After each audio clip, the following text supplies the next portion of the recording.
Hello students, I am doctor Raju Sharma. आज हम अध्ययन करेंगे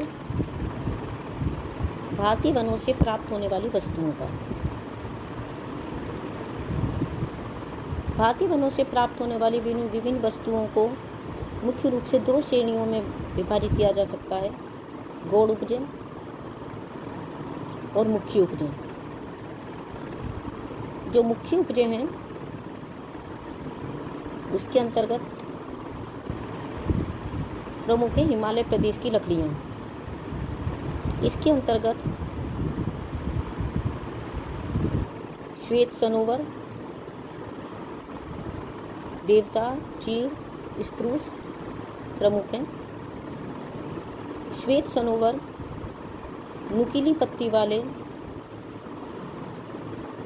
2200 से 3000 मीटर की ऊंचाई तक पश्चिमी हिमालय में कश्मीर से झेलम तक और पूर्वी हिमालय में चित्राल से नेपाल तक मिलते हैं।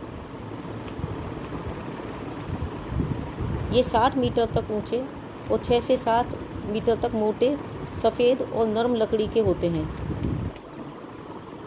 इसलिए इनका उपयोग पैकिंग, तख्ती, दियसलाई और कागज़ की लुगदी बनाने में होता है। देवदार का सदाबहार पर्णप्रतिवृक्ष 30 मीटर तक ऊंचा और 8 मीटर तक मोटा होता है। यह कश्मीर और हिमाचल प्रदेश में 1690 से 2400 मीटर की ऊंचाई तक पाया जाता है। इसकी लकड़ी साधारणतः कठोर, भूरी, पीली और सुगंध युक्त और टिकाऊ होती है। इससे एक प्रकार का सुगंधित तेल भी निकाला जाता है। चीड़ का नुकीली पत्ती वाला सदाबहार वृक्ष 1000 से 2000 मीटर की ऊंचाई पर कश्मीर, हिमाचल प्रदेश, उत्तर प्रदेश और नेपाल में बाहरी हिमालय में पाया जाता है। इसकी ऊंचाई 18 से 20 मीटर तक होती है। इसकी लकड़ी का उपयोग चाय पैक करने की पेटियां, प्लाईबोर्ड बनाने के लिए और नाव बनाने में होता है। इस लकड़ी से तारपीन का तेल और बिरोजा प्राप्त किया जाता है। इसकी लकड़ी तेलयुक्त और कठोर होती है। स्प्रूस प्राय 2100 से 3600 मीटर की ऊंचाई तक मिलता है। इसकी लकड़ी सफ़ेद और कोमल होती है। ये लकड़ी कश्मीर और पश्चिमी हिमालय प्रदेश में मिलती है। इसका प्रयोग मकानों की छतों और फर्श में तख्ताबंदी करने के लिए और सस्ते फर्नीचर बनाने के लिए होता है। मुख्य उपज के अंतर्गत ये तो था हिमालय प्रदेश की लकड़ियाँ। अब अध्ययन करेंगे मानसूनी वनों की लकड़ियाँ। इसके अंतर्गत सागवान, साल, शीशम, महुआ, हरडबहेड़ा, चंदन, सेमल, सुंदरी, अर्जुन, हल्दू, पलास, कुसुम, पंजू, जारुल और सिधू और शहतूत प्रमुख हैं। सागवान तमिलनाडु, महाराष्ट्र, मध्य प्रदेश, छत्तीसगढ़, पश्चिमी घाट, नीलगिरी पहाड़ियों के निचले ढालों और ओडिशा से प्राप्त होता है। इससे रेलगाड़ी के डिब्बे, फर्नीचर, इमारती सामान, जहाज आदि बनाए जाते हैं।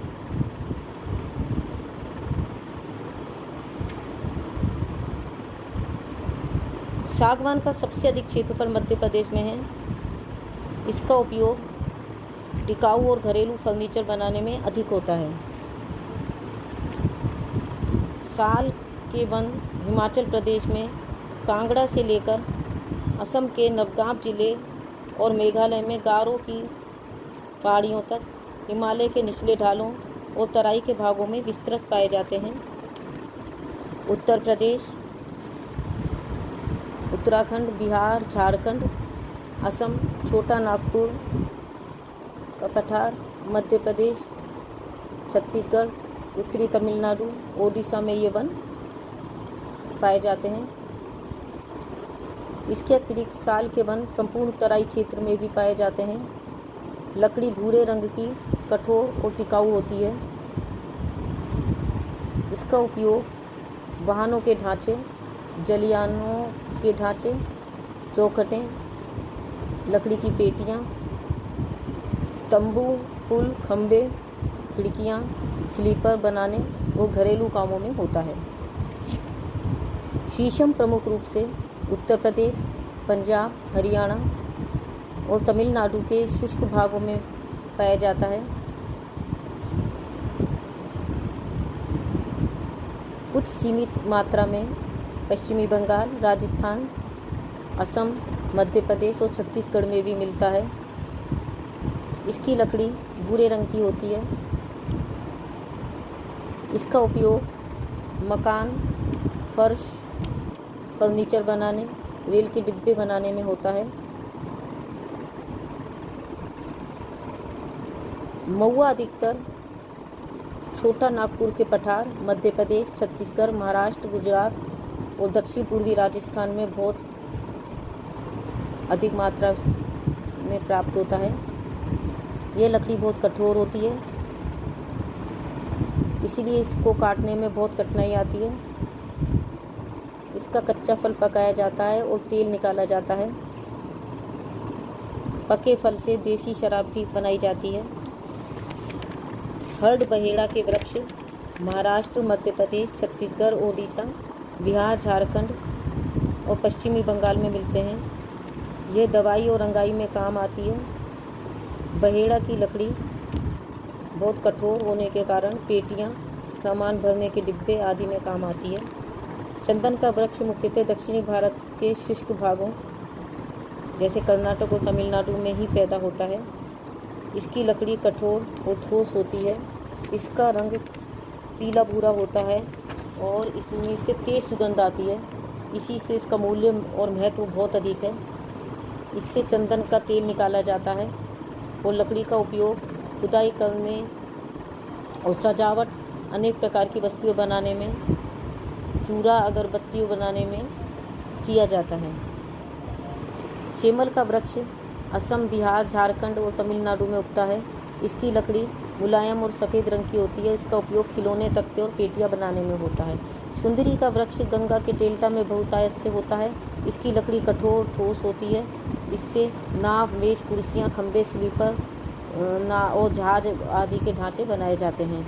अर्जुन की लकड़ी सागवान से अधिक कठोर होती है और भारी होती है। यह आसानी से चीरी फाड़ी जा सकती है। इसका प्रयोग बैलगाड़ी, नाव और खेती के औजार बनाने में किया जाता है। हल्दू साधारणतः मजबूत और कड़ी लकड़ी होती है, लेकिन यह आसानी से काटी जा सकती है। इसका रंग बहुत हल्का होता है।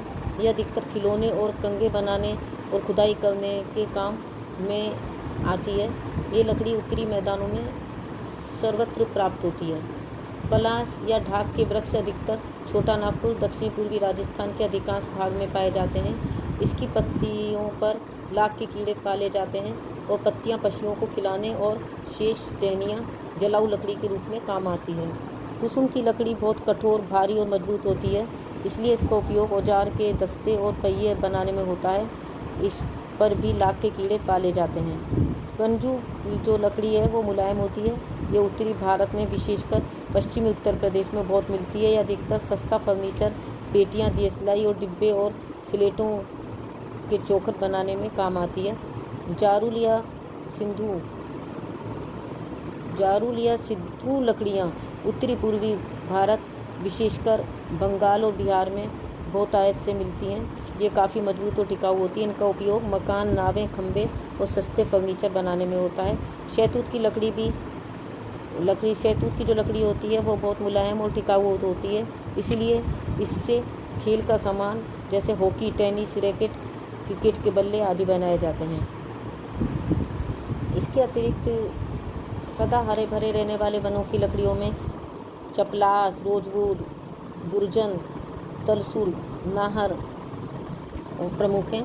शुष्क वनों से प्राप्त होने वाली लकड़ियों में बबूल, खैर, रीठा, कुमटा, कीकर प्रमुख हैं।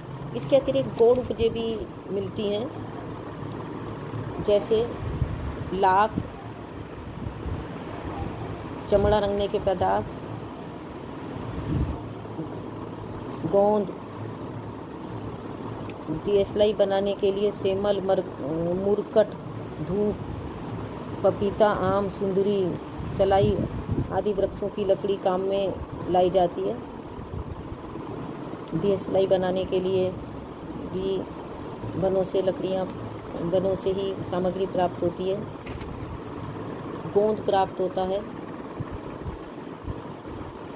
घासें प्राप्त होती हैं और पौष्टिक कुछ फल भी प्राप्त होते हैं, जैसे बेर, आंवला, खिरनी, इमली, गोंद, आम, जामुन, सीताफल, टिमरू, महुआ, चिरौंजी, अखरोट, चिलगोजा, काजू, सिंघाड़ा, करौंदा, फोकम, मूंगा, कैथ, जमीकंद, शहतूत, भिलवा ये आदि भी मिलते हैं। हाथी दांत, हड्डियाँ, मोम, शहद, कत्था, पक्षियों के पंख, रीठा बनाने वाले फूल, रबड़,